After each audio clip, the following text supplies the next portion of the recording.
They saw Beatrice Holloway, a widow, lost in her memories, perhaps a little confused. They whispered of my fading mind as they laid their plans to change my will, to rewrite my life.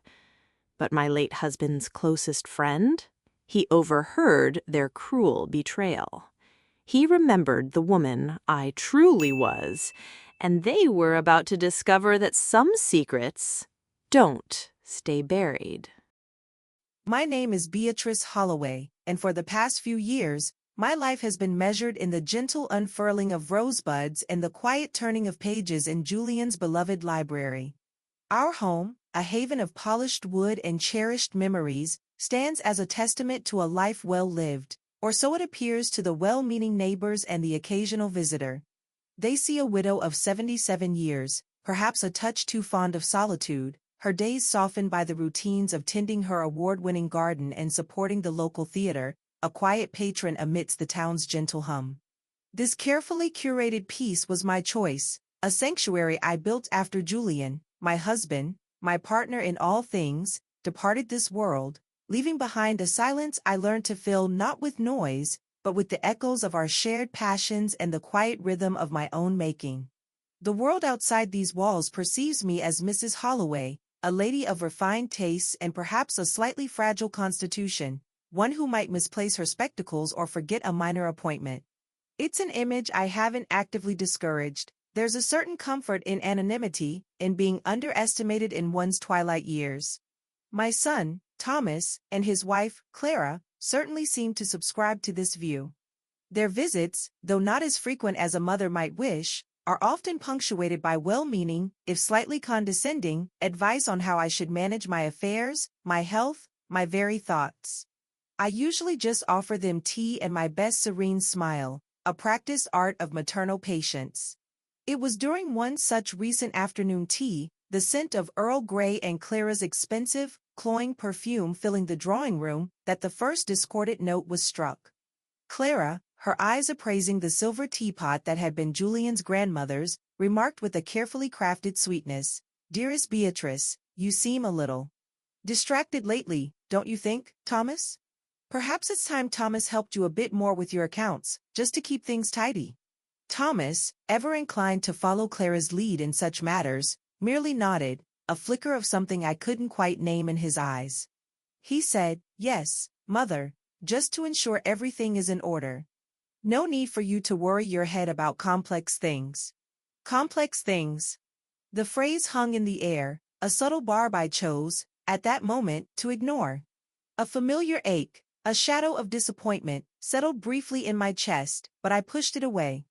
They meant well, I told myself. They were just concerned. Later that evening, surrounded by the comforting presence of Julian's books, I found myself drawn to an old, leather-bound journal. It wasn't a diary, but a record of sorts, detailing some of the more intricate projects Julian and I had undertaken together in a life that now felt a world away.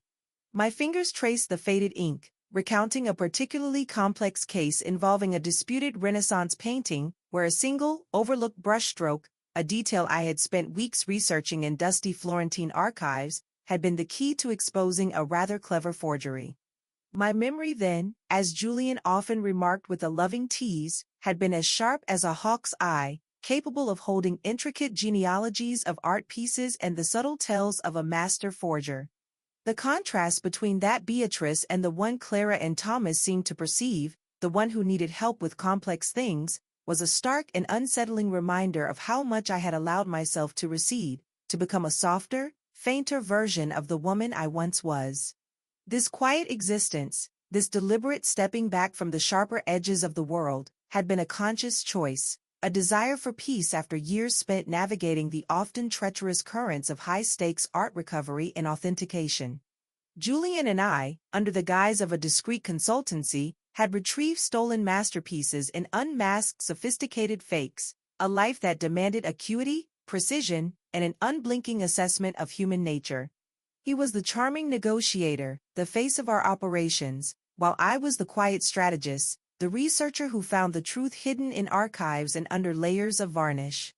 It was a thrilling, demanding life, one I had willingly exchanged for the tranquility of my garden and my books.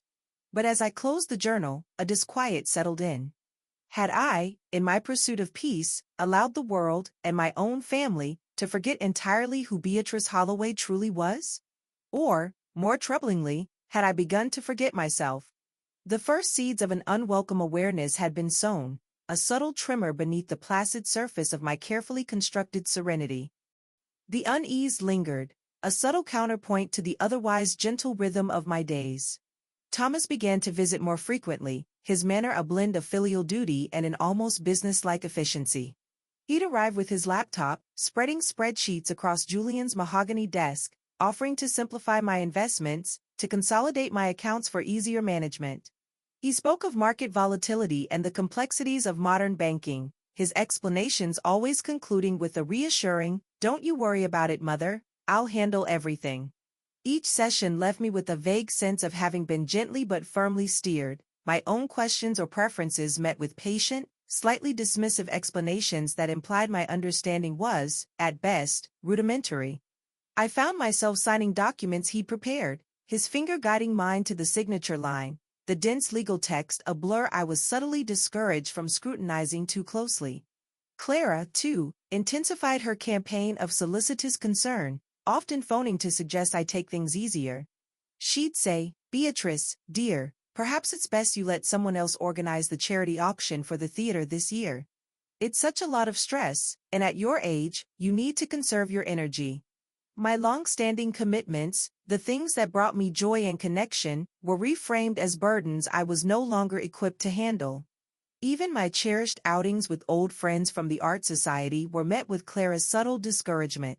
She'd sigh prettily and remark how tiring such excursions must be for me, how perhaps a quiet afternoon at home would be more suitable. A web, delicate yet persistent, was being woven around me, its threads spun from their supposed care, gradually isolating me under the guise of protection. Then came the insistence on a new physician. My trusted Dr. Alistair Macpherson, a contemporary of Julian's and a man of sharp wit and even sharper diagnostic skills, was, according to Clara, a bit old-fashioned. She had found a wonderful new doctor, a Dr. Evans, highly recommended, she assured me, and conveniently located much closer. The consultation with Dr. Evans felt less like a medical examination and more like an interrogation. His questions veered oddly from my physical health to my daily routines, my memory for recent events, my ability to manage my own household. He made copious notes, his expression unreadable, and concluded by prescribing a mild sedative, suggesting it would help with my natural anxieties. I left his clinic feeling not reassured, but strangely assessed, as if I were a specimen under a microscope. The most disturbing incident, however, occurred one blustery afternoon. I was in the conservatory, tending to my orchids, when I overheard Thomas and Clara in the adjoining morning room. Their voices were hushed, but the wind carried snippets of their conversation through the slightly ajar door. Clara's tone was impatient. "She's just so stubborn, Thomas. And increasingly out of touch with reality. We need to be more assertive, for her own good, of course." Thomas mumbled something in agreement, then I heard him clearly say, I know. We have to protect the family's assets. If she continues to be this resistant, we might have to consider more formal steps." Dr. Evans did say her cognitive responses were slower than expected. The words, family's assets, resistant, formal steps, struck me with a cold dread. It wasn't just about misplaced concern anymore, there was an agenda, a calculation that chilled me to the bone. I retreated deeper into the conservatory, my hands trembling as I pruned a wilting bloom. The beautiful, orderly world I had cultivated felt suddenly precarious, threatened by a creeping, insidious force I was only just beginning to comprehend. Each act of kindness, each expression of concern, now seemed to carry a hidden weight, a veiled intent. My initial discomfort had sharpened into a genuine fear, a sickening realization that my own son and his wife might not have my best interests at heart. They were no longer just underestimating me, they were actively working to diminish me, to paint me as incapable, all while speaking of love and protection. The quiet peace of my home felt tainted, the silence no longer comforting but filled with unspoken accusations and the looming shadow of their intentions. The ground beneath my feet, once so solid, was starting to feel alarmingly like quicksand. The disquiet festered, a constant, unwelcome companion. My sleep became troubled, filled with fragmented anxieties. It was in this unsettled state that I received a call from Alistair Finch. Alistair, dear Alistair, Julian's oldest friend and former business partner, his voice a comforting echo from a more vibrant past. He was in town, he said, for a few days, consulting on an acquisition for a private collector, and would love to call on me. The prospect of his company was a rare beam of light. Alistair was one of the few people left who truly knew me, the Beatrice beyond the grieving widow, the Beatrice who had once matched wits with some of the art world's most cunning minds. He understood the life Julian and I had shared, the intellect and resilience it had demanded. His visit felt like a lifeline. He arrived on a crisp autumn afternoon, his presence instantly filling the drawing room with the familiar warmth and intelligence. We spoke for hours, reminiscing about Julian, about old cases, the intricate dances of detection and recovery that had defined so much of our lives. It was a balm to my spirit, a reminder of a strength I feared was waning. As I was preparing more tea in the kitchen, the doorbell rang. It was Thomas and Clara, an unexpected and, I now felt, unwelcome intrusion. They were flustered, carrying an air of manufactured urgency. Clara announced, her voice a little too bright, "Mother, such a surprise. We were just passing and thought we'd pop in." "Actually, it's rather fortunate. Thomas managed to get an urgent appointment with Mr. Sterling, that wonderful solicitor we mentioned, for this very afternoon. He specializes in estate planning for seniors, and given, well, everything, we thought it imperative you see him without delay. He's expecting us in an hour." The suddenness of it, the thinly veiled pressure, sent a chill down my spine. Estate planning for seniors. The phrase echoed Dr. Evans' subtle insinuations. Alistair, ever perceptive, raised a quizzical eyebrow but said nothing, his gaze steady on me. I murmured something about it being rather short notice, that I had a guest. Clara waved a dismissive hand. "Oh, Alistair won't mind, will you, dear? This is terribly important for Beatrice's future security." Before I could protest further, Alistair, needing to make a brief, discreet call regarding his consultation, excused himself, stepping into the hallway where the signal was better, near the small alcove by my late husband's study. Thomas and Clara, believing themselves alone with me, or perhaps simply careless in their eagerness, lowered their voices, but not enough. Clara hissed, "She's looking more lucid today, Thomas. We need to be firm. Make sure she understands this is non-negotiable." Dr. Evans's report on her cognitive fragility is already with Sterling.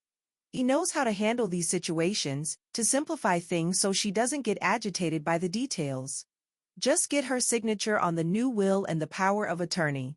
Then we can finally manage things properly, without her interference. Thomas, his voice tight, replied, "I know the plan, Clara. Sterling will make it sound like it's all for her benefit, her protection. Once it's signed, we can access the main accounts and start redirecting those ridiculous donations she makes. And if she resists too much, Sterling said the report gives us grounds for more definitive action." The words, cognitive fragility, get her signature, redirecting donations, definitive action, each one was a shard of ice piercing my heart. This wasn't just about managing my finances, it was about stripping me of my autonomy, my legacy, my very identity, all based on a manufactured narrative of my decline. Alistair reappeared in the doorway just as Thomas and Clara, alerted by some sixth sense, fell silent, their expressions quickly morphing back into masks of concern. But it was too late. Alistair's face was a study in controlled fury, his eyes like chips of granite. He had heard. He had heard enough.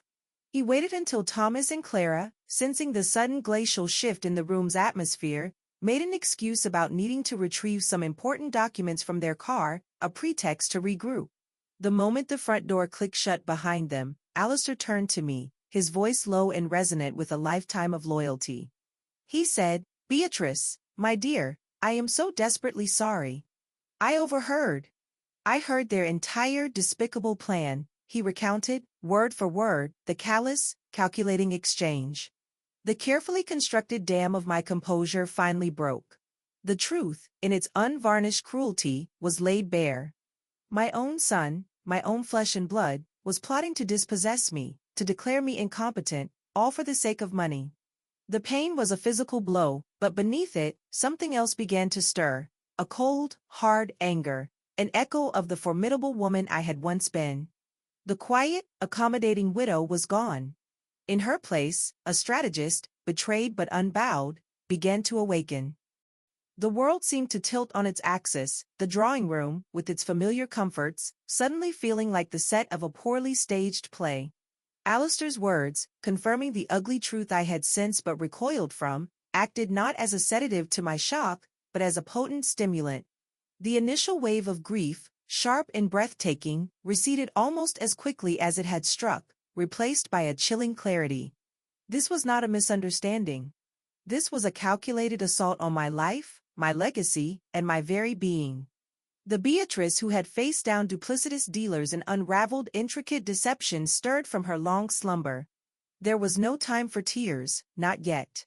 There was only time for action. Alistair, seeing the shift in my demeanor, the hardening of my jaw, the rekindling of an old fire in my eyes, gave a curt, almost imperceptible nod. He knew this Beatrice. He said, his voice firm, "They will be back any moment. We must think quickly, my dear. You are not alone in this." His unwavering loyalty was a sudden, unexpected anchor in the storm. My mind, once clouded by a deliberate retreat into gentler thoughts, snapped into focus. The years of analyzing complex situations, of anticipating an opponent's next move, resurfaced with surprising alacrity. I looked at Alistair, a silent understanding passing between us. We didn't need to voice the outrage, we needed to strategize. When Thomas and Clara returned, their faces artfully recomposed into expressions of loving concern, they found me seemingly more distressed than when they had left. I allowed my hand to tremble as I reached for my teacup, my voice deliberately weak when I spoke. I told them, "Oh, my dears, I don't feel at all well.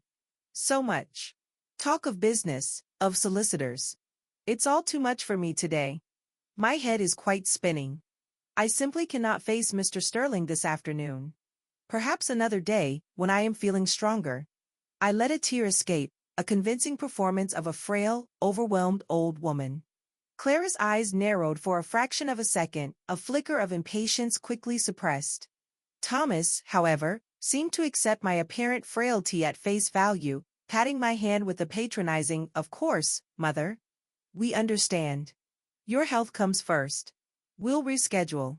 They exchanged a look, a silent, frustrated acknowledgement of a temporary setback to their plans. The moment the door closed behind them, the facade dropped. The relief was immense, but I knew this was merely a skirmish one, not the war. Alistair was already on his feet. He said, "Well played, Beatrice. You bought us time. Now, we use it. I know an excellent solicitor, Evelyn Hayes. Sharp as a tack, utterly discreet, and she owes me a favor or two from an old case involving some rather creatively acquired Fabergé. She specializes in exactly this kind of predatory nonsense. We'll call her immediately." While Alistair made the call, securing an urgent, confidential appointment for the very next morning, I went to Julian's study. My study, now. I pulled out a locked ledger, one that hadn't seen the light of day for years, containing notes on certain sensitive past consultations, a network of contacts, and a private account Julian and I had maintained for unforeseen operational expenses. The old instincts were kicking in, the meticulous attention to detail, the need for secure resources. A sense of purpose, cold and resolute, settled over me. The game had been set by Thomas and Clara, but they had made a critical error. They had underestimated their opponent. They saw only the aging widow, the gentle gardener. They had forgotten, or perhaps never truly known, the woman who had navigated the treacherous undercurrents of the international art world, who had matched wits with master forgers and outmaneuvered thieves. That first act of defiance, that small deception to buy myself time, felt like the turning of a key in a long-rusted lock. It wasn't just about protecting my assets anymore. It was about reclaiming myself. The fight had begun, and Beatrice Holloway, the one they thought was fading, was preparing to re-enter the fray, armed with a lifetime of experience they couldn't possibly comprehend. The following morning, Alistair and I were ushered into the refined, understated offices of Evelyn Hayes. She was a woman in her late 50s, her attire impeccable, her gaze direct and unnervingly perceptive. There was no artifice about her, only an air of quiet competence that I found instantly reassuring. Alistair made the introductions, and then, with a deep breath, I began to lay out the sequence of events, the subtle manipulations, Thomas and Clara's increasing control, Dr. Evans' questionable assessment, and finally, the overheard conversation detailing their callous plot to seize my assets and declare me, in essence, mentally unfit. I spoke calmly, presenting the facts as I would have presented a case summary to Julian years ago, omitting no detail, however painful. Alistair interjected occasionally, corroborating my account of the overheard plan, his presence a silent testament to the truth of my words. Sra. Hayes listened intently, her pen occasionally making a swift note on a legal pad. There was no judgment in her eyes, only a focused concentration. When I finished, a heavy silence filled the room. She finally leaned back, her expression thoughtful.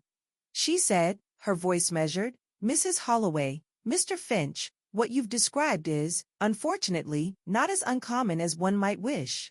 Financial exploitation by family members, particularly targeting seniors, is a deeply insidious form of abuse. But it is also something we can fight, and fight effectively.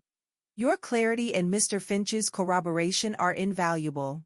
Her words, devoid of platitudes, offered a practical strength. She then outlined an immediate course of action, a complete review of my current financial standing, an investigation into Thomas and Clara's own financial affairs to establish motive and pattern, and the drafting of new, irrefutable legal documents to secure my autonomy and assets. The days that followed were a whirlwind of focused activity. Sra. Hayes and her team moved with remarkable speed and discretion. While they initiated the legal safeguards, revoking any old powers of attorney I might have unknowingly signed under duress, preparing a new, comprehensive will, and placing caveats on my property titles, Alistair and I found ourselves slipping back into old roles. With his network of contacts that still ran surprisingly deep in the city's financial and social circles, began to make discreet inquiries about Thomas's business ventures and Clara's spending habits. I, in the quiet of Julian's study, pored over bank statements and old investment portfolios that Thomas had helped me manage, my mind, honed by years of deciphering complex provenances and spotting faked ledgers, searching for anomalies, for patterns that didn't quite add up. The discoveries were, as Sra. Hayes had predicted, illuminating and deeply unsettling. Thomas, it turned out, was not the moderately successful designer he portrayed himself to be. His latest venture, a high-risk property development, was teetering on the brink of collapse, and he was heavily indebted to private lenders with reputations for being less than patient. His desperation for funds was palpable in the string of increasingly risky investments he had made, some apparently using funds drawn from accounts I now realized he had gained access to under the guise of assisting me. Clara, meanwhile, maintained a lifestyle far exceeding their legitimate income. Her social media, a carefully curated facade of luxury holidays and designer acquisitions, told a story of reckless expenditure, likely funded by a combination of credit and, as we began to suspect, siphoned funds from my estate. We even found evidence that the highly recommended financial consultant Thomas had pushed me to see had a history of complaints regarding mismanagement of elderly clients' funds and close ties to one of Thomas's shadier creditors. Dr. Evans, the physician who had so readily diagnosed my cognitive fragility, had also received a substantial consultancy fee from a company indirectly linked to Thomas around the time of my examination. The pieces were falling into place, forming a grim mosaic of greed, deceit, and calculated exploitation. With each revelation, a layer of my naivety, or perhaps my willful blindness regarding my son, was stripped away. The pain of his betrayal was still there, a dull ache in my heart, but it was increasingly overshadowed by a cold, clear anger and a renewed sense of purpose. My old skills, the analytical precision, the ability to see the hidden connections, were not just returning, they were sharpening, fueled by the injustice of it all. I found myself meticulously cross-referencing dates of large withdrawals from my accounts with Clara's more extravagant purchases or Thomas's emergency business needs. It was like piecing together the history of a stolen artifact, following the trail of its illicit journey. The woman who had once tracked priceless paintings across continents was now tracking the theft of her own life. And she was closing in. The evidence S.R.A. Hayes was compiling, bolstered by Alistair's findings and my own detailed analysis, was becoming irrefutable. The web of lies spun by Thomas and Clara was beginning to unravel, thread by insidious thread. The pressure from Thomas and Clara did not abate. If anything, it intensified. My continued indisposition and gentle deflections regarding the meeting with their solicitor, Mr. Sterling, were clearly wearing thin their patience. They began to call more frequently, their tones shifting from feigned concern to thinly veiled frustration. Clara, in particular, made several unannounced visits, attempting to catch me off guard, always steering the conversation back to my urgent need for proper estate management. She'd say, "Mother, we are only thinking of you. What if something were to happen?" Without these papers in order, things could become terribly complicated. I met her pronouncements with a serene, almost vague agreement, a performance of someone not quite grasping the complexities, which only seemed to fuel her exasperation. I knew, however, that this charade could not last indefinitely. The time for confrontation was rapidly approaching, but it would be on my terms, not theirs. With S.R.A. Hayes and Alistair, we decided the moment was right. S.R.A. Hayes had gathered a formidable dossier, bank records, evidence of Thomas's debts, Clara's extravagant spending, and even a sworn affidavit from a former associate of Thomas's detailing his desperate financial situation and his expressed intentions to secure his inheritance, one way or another. Alistair had also procured a copy of Dr. Evans's hastily compiled report on my cognitive fragility, which, when reviewed by an independent geriatric specialist, S.R.A. Hayes consulted, was deemed superficial, biased, and professionally questionable. Armed with this, Beatrice Holloway, the apparently frail widow, extended an invitation to Thomas and Clara for a family discussion at my home. I requested they come alone, stating I wished to discuss my future plans with them directly and privately. They agreed with an alacrity that betrayed their eagerness, no doubt imagining their moment of triumph was finally at hand. They arrived punctually, Thomas looking strained, Clara radiating a barely suppressed air of anticipation. They found not only me, but also Alistair Finch and S.R.A. Evelyn Hayes, seated calmly in my drawing room. The sight of my formidable solicitor and Julian's oldest friend clearly unnerved them. Clara's practiced smile faltered. She asked, her voice sharp, "Mother, what is the meaning of this?" I thought this was to be a private family discussion. I met her gaze, my own calm and steady. I replied, "It is, Clara. A discussion about the future of this family, and the truth.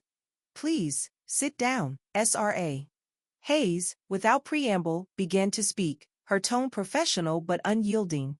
She outlined, point by point, the evidence they had compiled, Thomas's precarious debts, the questionable withdrawals from my accounts that coincided with their expenditures, the coercive nature of their attempts to make me change my will, and the deeply flawed medical report they had procured. Clara attempted to bluster, her face flushing an ugly red. She exclaimed, "This is outrageous. Mother, can't you see they're trying to turn you against us? Alistair has always been jealous of your relationship with Thomas." Thomas, meanwhile, had gone pale, his eyes darting between S.R.A. Hayes's impassive face and the damning document she gestured towards. He stammered, "Mother, it's not what it looks like.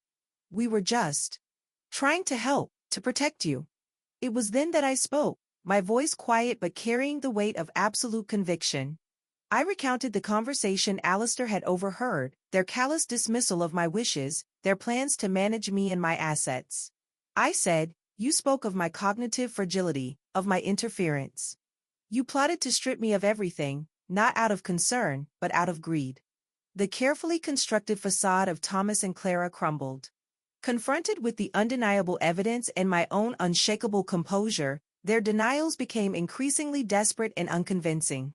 Clara eventually dissolved into angry, self-pitying tears, accusing me of being ungrateful and cruel.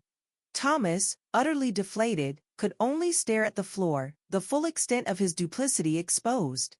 It was in that moment, seeing them stripped of their pretense, that a different kind of pain surfaced, not the sharp sting of betrayal, but a profound sorrow for the son I thought I knew, for the family I believed I had. Yet, overlaying that sorrow was a steely resolve. I looked directly at them, my voice imbued with a strength that surprised even myself. I stated, "You saw a fading old woman, an easy mark. You failed to recognize that some things, like the truth, have a way of enduring." Julian and I spent a lifetime discerning authenticity from artifice, value from veneer. It seems those skills are still quite relevant. The insinuation, the quiet power in my words, hung in the air, undeniable. The masks had not just slipped, they had shattered, revealing the ugliness beneath. The drawing room, once a symbol of their manipulative intrusions, had become the stage for their utter unmasking. The aftermath of that confrontation was a strange admixture of exhaustion and a profound, almost liberating clarity. There were no tearful recriminations from my side, no demands for apologies I knew would be insincere. The truth, stark and irrefutable, had been laid bare, and with it, the illusion of the loving, concerned son and daughter-in-law had irrevocably shattered. Sra. Hayes, with professional calm, outlined the legal ramifications of their actions, making it clear that any further attempts to harass or unduly influence me would be met with swift legal challenges. Thomas and Clara left my home that day not with the control they had sought, but with the undeniable knowledge that their scheme had failed, their duplicity exposed. The silence they left behind was, for the first time in months, truly peaceful. In the weeks that followed, Sra. Hayes worked diligently to fortify my legal and financial ramparts. A new, comprehensive will was drafted and executed, one that reflected my true wishes. It included substantial bequests to the cultural institutions Julian and I had always supported, a gesture to honor his memory and our shared passions. A significant portion was also allocated to Alistair, a token of my immense gratitude for his unwavering loyalty and friendship, a bond that had proven more steadfast than blood. For Thomas, I made a provision, but it was carefully structured, placed in a trust with stringent conditions, accessible only upon clear and verifiable evidence of him addressing his gambling addiction and achieving genuine financial stability through his own honest efforts. It was not an act of reconciliation, not yet, but perhaps a flicker of a mother's enduring, if deeply wounded, hope for her child's potential redemption, however slim. All previous powers of attorney were, of course, rescinded, and new, trustworthy fiduciaries were appointed. The most difficult decision was determining the nature of my future relationship, or lack thereof, with Thomas and Clara. The betrayal had cut too deep, the deception too profound, to simply forgive and forget. I informed them, through Sra. Hayes, that I needed space, a significant period of no contact. Any necessary communication was to be routed through my solicitor. It was a painful severance, the severing of a maternal bond I had cherished, however flawed it had become. Yet, with that pain came a surprising sense of liberation. I was no longer beholden to their expectations, no longer a pawn in their avaricious games. I was, finally, the sole arbiter of my own life. With Alistair's gentle encouragement, I began to revisit aspects of myself I had long suppressed. We spent hours in Julian's study, not just reminiscing, but actively engaging with the records of our past work. He'd spread out old case files, photographs of disputed masterpieces, letters from enigmatic collectors, detailed notes on provenance research, and we discussed the strategies, the breakthroughs, the near misses. It was like exercising a muscle that had atrophied. Slowly, my analytical mind, my eye for detail, the thrill of intellectual pursuit, all began to reawaken. I found myself offering insights, recalling obscure facts, my mind feeling sharper, clearer than it had in years. Alistair would smile, a knowing glint in his eye. He'd say, "You never lost it, Beatrice. It was merely resting." This re-engagement with my past self spurred me to action in my present. I re-immersed myself in the activities I truly loved, free from Clara's discouraging presence.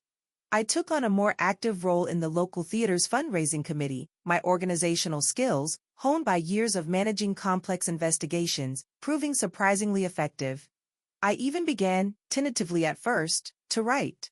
Not a tell-all memoir, nothing so crass, but reflections on art, on authenticity, on the curious ways truth and deception intertwine in human affairs. It was a quiet, solitary pursuit, but one that brought me a deep sense of satisfaction. The house, once a stage for manipulation, began to feel like my own again, a sanctuary of genuine peace and intellectual endeavor. The transformation was not just external, a securing of assets, it was internal, a reclaiming of Beatrice Holloway in her entirety. Years have a way of smoothing even the roughest edges, of lending a softer focus to past upheavals. It has been nearly a decade since that tumultuous period, a decade in which the quiet hum of my reclaimed life has become a comforting symphony. My home is no longer a battleground, but a true haven, filled with the scent of old books, the vibrant colors of my thriving garden, and the warm companionship of true friends. Alistair remains a constant, cherished presence, his visits a source of intellectual stimulation and easy camaraderie. We often sit in the conservatory, surrounded by my orchids, discussing everything from the latest art world scandal to the merits of a newly published historical biography, the shadows of past betrayals long since banished by the light of enduring friendship. I never resumed direct contact with Thomas or Clara in any meaningful way, S.R.A. Hayes occasionally relayed third-hand news. They had, as predicted, faced severe financial repercussions once their access to my resources was definitively cut.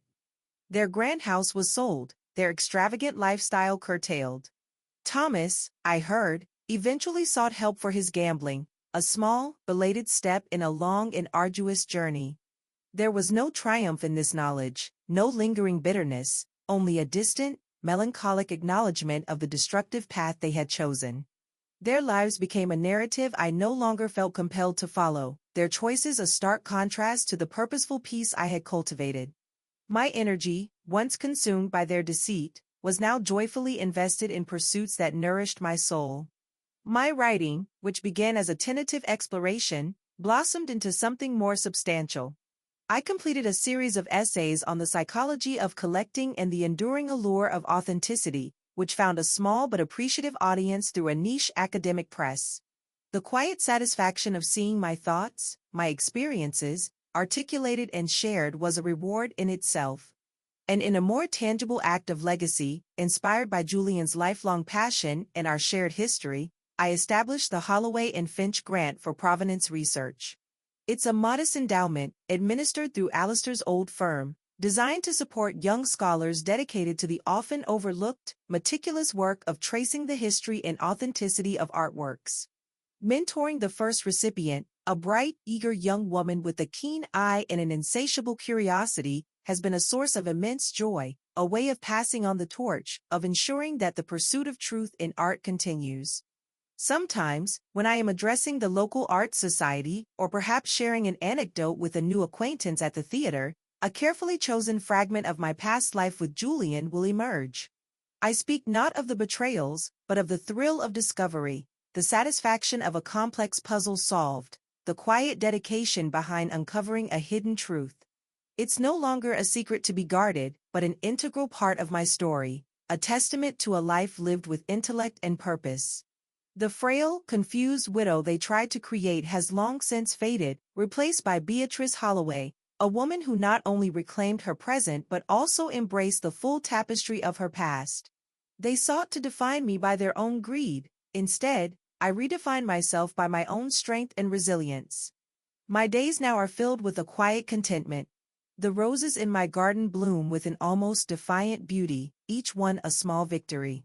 The silence in my home is no longer tinged with unspoken anxieties, but resonates with the peaceful rhythm of a life lived authentically, on my own terms. The greatest legacy, I've come to understand, isn't merely what you leave behind in terms of material wealth, but the integrity with which you live your life, the truth you choose to embody. That fateful overheard conversation, the cruel words and callous plans, once a source of profound pain, now serves as a distant reminder. A reminder that even in the face of deep deception, one can find the strength not just to endure, but to flourish, to rewrite one's own narrative, and in doing so, to discover the most authentic masterpiece of all, a life lived with courage, dignity, and an unwavering commitment to one's own truth. A life lived with courage, dignity, and an unwavering commitment to one's own truth. My story is one of unexpected turns, but ultimately, of reclaiming one's own voice. If Beatrice's journey has resonated with you, perhaps you'd consider subscribing to our channel. We believe in the power of stories to illuminate, to inspire, and to remind us all of the quiet strength that lies within. Thank you for listening.